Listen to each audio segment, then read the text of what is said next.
Designed to carry a team of scientists megaparsecs beyond the furthest reaches of explored space, the USCSS Prometheus was an ambitious follow-up to the highly successful Heliades, the very first FTL-capable vehicle. Prometheus was named for the Titan from Greek mythology who stole fire from the gods and gave it to mankind, and Sir Peter Weyland hoped that the ship could do the same for him and his company. The goal of the vessel, and of Weyland Corporation's trillion-dollar Prometheus project at large, was to seek out the very origins of mankind. Sir Weyland was inspired by the work of Drs. Elizabeth Shaw and Charles Holloway, who had discovered references to a star map within multiple disconnected ancient civilizations. This map correlated with a system far from Earth, with what appeared to be a potentially habitable moon in orbit around a gas giant. Shaw and Holloway believed this to be the home of those who created humanity, with the map being an invitation to join them. Prometheus would be the ship that carried them there.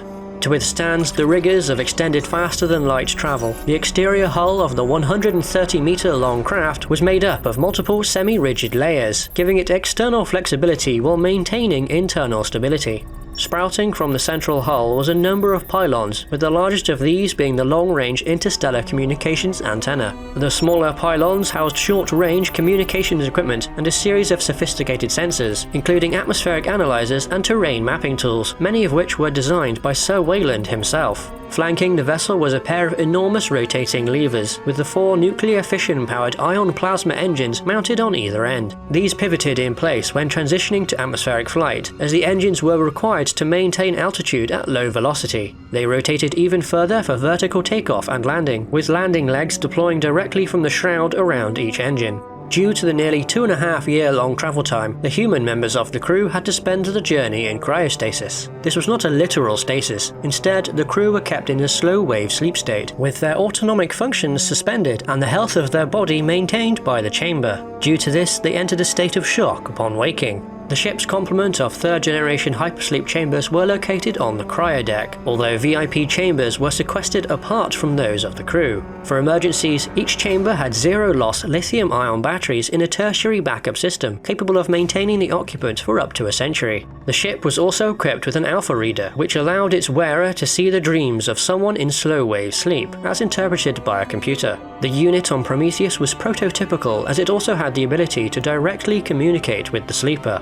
When awake, the crew had their own individual quarters for privacy, with each room having a bed, seats, and a modest space for food preparation. There were also shared eating and recreation spaces, including a pool table. An expansive gym was included, with enough space to play basketball, ride a bike, or both at the same time. It also acted as an assembly hall for the crew to be briefed on the purpose of their mission, with the large room being filled with the holographic representation of one of the many planets Weyland Corp was in the process of terraforming.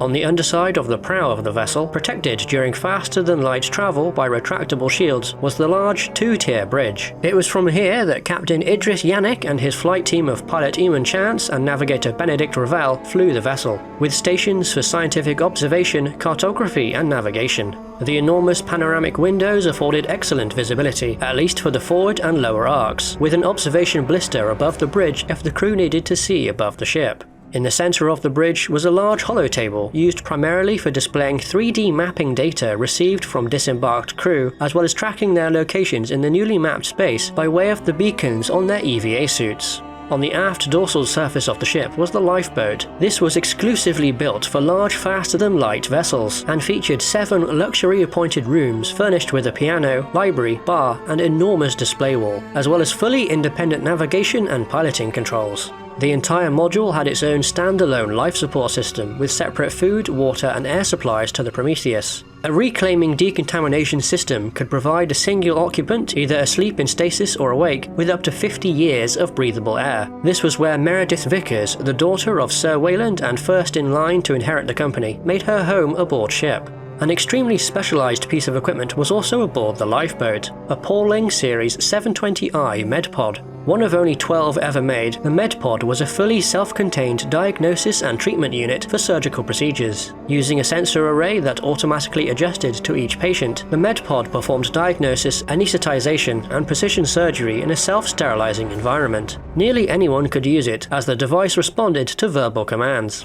Along with the lifeboat, Prometheus carried 8 Class A individual crew ejection pods. These were little more than person-sized capsules with maneuvering thrusters at the corners, and were not designed or intended for anything other than rapidly leaving the ship. As such, an EVA suit had to be worn. Prometheus carried both hardshell suits and 2 kinds of softshell suits. Of those, the more commonly used suits were designed for exploration and had a nano-reinforced composite helmet with information display for the wearer's vitals, the environment, communications, and data analysis. An optional cadmium exoskeleton could be worn for extra stability, as well as iridium-coated laser-resistant light armor. The less commonly used softshell suits were worn by the ship's crew when working around its cargo bay. These crew, who also acted as guards and security, carried flamethrowers, sidearms, and rifles to defend the ship. To assist in the detailed mapping of terrain, objects, and structures the disembarked crew might find, the group's geologist, Sean Fifield, carried a number of parameter uplink spectrographs, or PUPs. Their hyperconducting spherical shells allowed self-propelled flight when in atmosphere, allowing them to rapidly cover ground as their omnidirectional lasers live mapped the space around them and sent it back to Prometheus. Since these orbs were designed for topographic survey of planets before terraforming, they also contained polymer film biosensors capable of detecting airborne toxins and lifeforms down to 500 nanometers in size.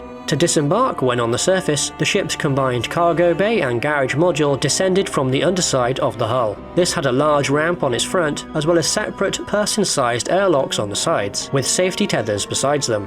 Within the garage was the 9 ground vehicles that were specifically designed for the mission, 5 RT series rovers and 4 ATV NR6 runabouts. The runabouts were small, open-topped 2-seater tracked vehicles, capable of reaching up to 140 km per hour on flat ground, or of climbing up near vertical terrain thanks to the variable friction tracks and micro-torque gear adjustments. The 9.56 meter long RT series rovers were the main ground transports for the mission, as they were fully enclosed within titanium alloy coated armor and designed for hazardous environments. Their shape memory alloy wheels had nano-reinforced hard composite treads, which could resist temperatures up to 1100 degrees, and were powered by a ceramic gas turbine engine outputting 1.78 meganewtons of thrust. Also on board was an integrated bionomic telecom unit and carbon matter sensors. Along with the driver and navigator seats in the cockpit, the standard configuration of the vehicle had room for up to 8 passengers in the rear cabin, but could carry up to 20 with some alterations. The rear cabin could even be completely replaced, leaving an open-top space to accommodate an ATV NR6 runabout or other cargo the mission might require. Also on the mission, and unbeknownst to the crew, was Sir Peter Weyland himself in a specialised medical hypersleep chamber. The true reason for the journey and the entire Prometheus project was for the ageing Weyland to meet his maker and ask them for immortality. Watching over the ship during the period when everyone was in hypersleep was David, an 8th generation artificial person who Sir Weyland considered to be his son. David was the mission's linguistic specialist, having spent the long journey studying multiple Proto-Indo-European languages. The rest of the crew consisted of other specialists like Doctors Shaw and Holloway, medics, mechanics, and security, though the total complement was below the 25 the ship could comfortably house. The ultimate fate of the mission was not quite what Sir Weyland had anticipated. They did find evidence of the so-called engineers, as Dr. Holloway dubbed them, but things rapidly spiraled out of control, with Captain Yannick opting to sacrifice himself and the Prometheus to prevent a similar fate for Earth. Of the 18 crew that arrived on the ship, only 2 survived, as well as data transmitted back to the company before the ship's destruction. This data led to the introduction of a series of special directives for company vessels, activated almost 30 years later aboard an unassuming towing vessel.